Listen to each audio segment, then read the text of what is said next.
Pemirsa, International Food Policy Research Institute merilis bahwa ada 22 juta masyarakat Indonesia masih mengalami kelaparan. Layanan bagi masyarakat terhambat karena keterlambatan operasional beberapa loket layanan. Saudara, bentuk korupsi di kalangan pegawai negeri sipil adalah penyalahgunaan wewenang untuk kepentingan pribadi. Di hari pertama kerja pasca libur Lebaran, layanan bagi masyarakat terhambat karena keterlambatan operasional beberapa loket layanan. Menpan RB pun mengancam akan memberikan sanksi tegas bagi mereka yang tidak disiplin.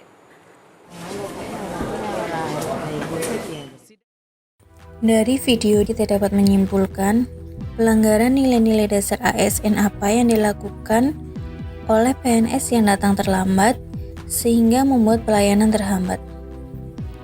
PNS tersebut melakukan pelanggaran berupa nilai berorientasi pelayanan. Karena seharusnya seorang ASN sebagai pelayan masyarakat harus mengutamakan kepentingan masyarakat dibandingkan kepentingan pribadi. Akibat dari perilaku PNS tersebut, masyarakat merasa rugi dan kecewa karena harus menunggu lebih lama dan membuang waktunya, yang menimbulkan rasa ketidakpuasan masyarakat terhadap pelayanan tersebut.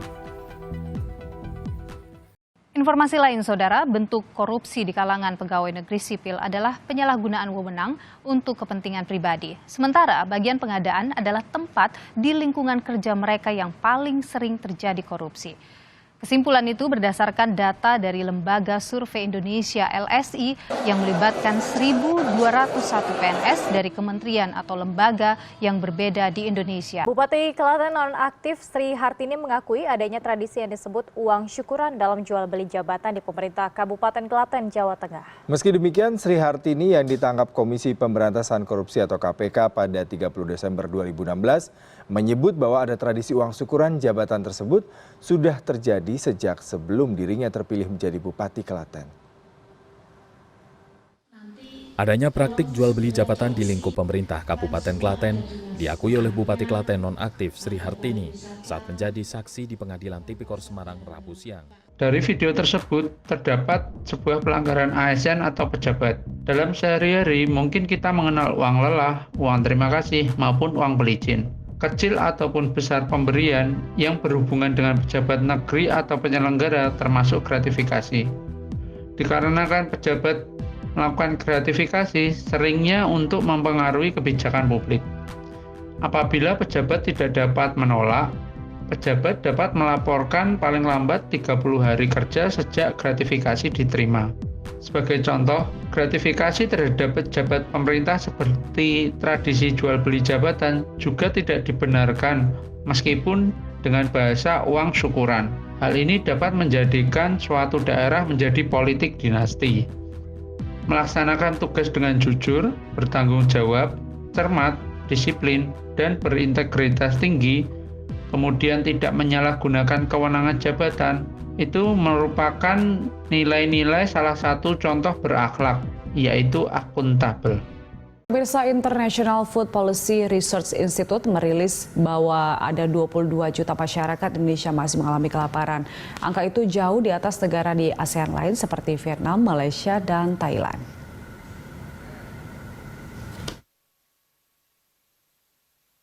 Indonesia belum lepas dari kelaparan.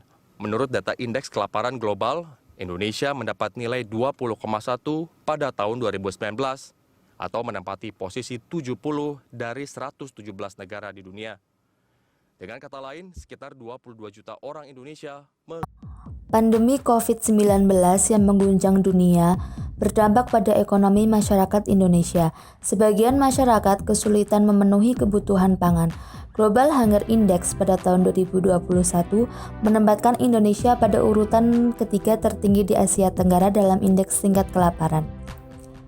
GHY menggambarkan situasi kelaparan suatu negara yang berhubungan dengan kebutuhan dasar fisiologi manusia, yaitu kebutuhan pangan dan nutrisi, dengan 4 komponen penilaian, yaitu kondisi kurang gizi, anak yang kurus, stunting, dan kematian anak. Di samping hal itu, Banyak pejabat atau pegawai pemerintahan yang terbukti melakukan korupsi tanpa memikirkan adanya rakyatnya di pelosok sana yang masih membutuhkan uluran tangan agar mereka tidak kelaparan lagi. Tentunya hal itu bertentangan dengan nilai ASN berakhlak, yaitu harmonis dengan core value suka menolong orang lain. Karena mereka yang korupsi hanya memikirkan cara memperkaya diri tanpa mempedulikan orang lain. Kasus kelaparan di Indonesia membuktikan jika ketahanan pangan di Indonesia sedang tidak baik-baik saja atau mengalami ancaman krisis pangan. Sebagai negara agraris, seharusnya Indonesia tidak pantas mengalami krisis pangan karena potensi alamnya yang subur. Daripada sibuk memikirkan celah untuk korupsi, seharusnya pemerintah lebih memikirkan cara memperbaiki kebijakan pangan dengan menggariskan kebijakan politik ekonomi pertanian yang kuat dan saling bertumpu pada bidang-bidang lainnya termasuk perindustrian. Selain itu, dapat mengoptimalkan produk pada seluruh lahan yang berpotensi untuk melakukan usaha pertanian secara berkelanjutan yang menghasilkan bahan pangan pokok. Dengan didukung berbagai aplikasi sains dan teknologi, mulai dari mencari bahan yang optimal, saluran irigasi, pemupukan, penanganan hama hingga panen, dan pengolahan pasca panen. Ya, terkait dengan temuan pakar HAM PBB ini, penilaian penegakan hak asasi manusia di Papua dan Papua Barat yang dianggap memprihatinkan, bahkan ini situasinya semakin diperburuk dengan adanya pelanggaran terhadap penduduk, pembunuhan anak, penghilangan, penyiksaan dan juga pemindahan massal, lalu kemudian indikasi ditelantarkan. Nah, pemerintah Indonesia juga diminta untuk melakukan penyelidikan penuh serta independen terhadap situasi dan kondisi seperti ini. Seberapa benar kemudian temuan ini, bagaimana kita membacanya, apa respon pemerintah? Kita diskusikan lebih lanjut dengan narasumber yang sudah bergabung lewat sambungan Zoom dari luar. Dewan Hak Asasi Manusia PBB melalui Special Procedure Mandate Holder atau SPMH meminta pemerintah Indonesia melakukan klarifikasi dan penjelasan mengenai sejumlah kasus dugaan penghilangan paksa, penggunaan kekerasan berlebihan, penyiksaan dan pemindahan paksa di Papua dan Papua Barat.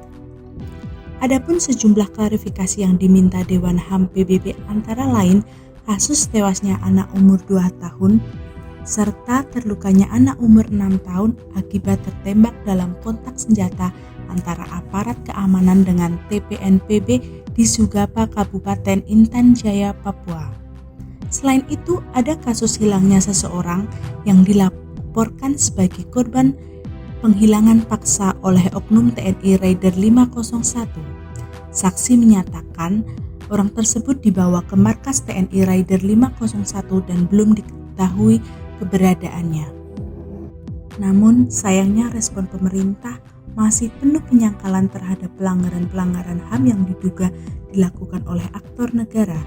Seharusnya dugaan itu diinvestigasi lebih lanjut. Wakil Direktur Amnesty International Indonesia mendesak kembali pemerintah untuk mempertimbangkan kembali pendekatan keamanan yang digunakan untuk merespon masalah di Papua. Jumlah korban yang terus bertambah menunjukkan bahwa pendekatan ini tidak berhasil dan tidak bisa dipertahankan lebih lanjut. Adanya pelanggaran-pelanggaran HAM yang dilakukan oleh oknum TNI dan tidak adanya respon dari pemerintah masih penuh penyangkalan terhadap pelanggaran-pelanggaran tersebut. Ini diduga tidak adanya pendekatan yang berhasil yang tidak bisa diteruskan dan dipertahankan antara pemerintah dengan anggota oknum TNI. Sehingga Wakil Direktur Amnesty International Indonesia ini mendesak pemerintah untuk segera membentuk tim independen untuk menginvestigasi berbagai insiden itu secara menyeluruh, transparan, dan tidak berpihak kepada siapapun. Kita tentu sering melihat pemberitaan tentang PNS yang bolos kerja atau yang kinerjanya tidak memuaskan. Akibatnya sering muncul isu perampingan jumlah PNS dan peningkatan gaji pegawai agar kinerjanya lebih memuaskan. Padahal belanja PNS adalah bagian yang terbesar dalam APBN kita. Pada 12 Mei lalu, 2.963 PNS DKI Jakarta bolos kerja di hari terjepit nasional. Kinerja PNS yang tidak memuaskan tentunya banyak kita temukan di kalangan masyarakat. Banyak berita yang menunjukkan bahwa PNS bolos di jam kerja ataupun di hari-hari tertentu. Hal tersebut tentunya membuat pandangan masyarakat kepada PNS itu menjadi buruk. Selain itu, dampaknya juga membuat masyarakat tidak percaya terhadap kinerja PNS. Di sisi lain, masyarakat pun lebih senang menggunakan sektor-sektor swasta dibandingkan pemerintahan akibat kinerja yang buruk dari PNS itu sendiri. Sebenarnya mengapa hal ini bisa terjadi? Pertama, karena memang tanggung jawab dan loyalitas yang ada di diri seorang PNS itu sangat kurang. Dan karena sistem di Indonesia, PNS sulit untuk diberhentikan sesuai dengan PP nomor 11 tahun 2017 tentang manajemen pegawai negeri sipil. Dari situ kita bisa melihat walaupun kinerja PNS itu buruk, kita tidak dapat bisa langsung memberhentikannya. Tapi di sisi lain, pemerintah pun sudah melakukan berbagai upaya untuk meningkatkan kinerja PNS. Salah satunya ada perampingan PNS dan perbaikan sistem dalam perekrutan yang baik. Sistem perekrutan yang terbuka dan jujur tentunya dapat menjaring PNS-PNS yang berkualitas dan diharapkan dapat bekerja lebih baik juga loyal. Dan tentunya kami sebagai seorang ASN harus mampu menjaga kepercayaan masyarakat dengan kinerja yang baik dan menerapkan nilai-nilai berakhlak dalam kehidupan sehari-hari. Dan juga tentunya loyal dalam bekerja sehingga tidak terjadi lagi hal-hal yang tidak diinginkan yang dapat mengurangi kepercayaan masyarakat.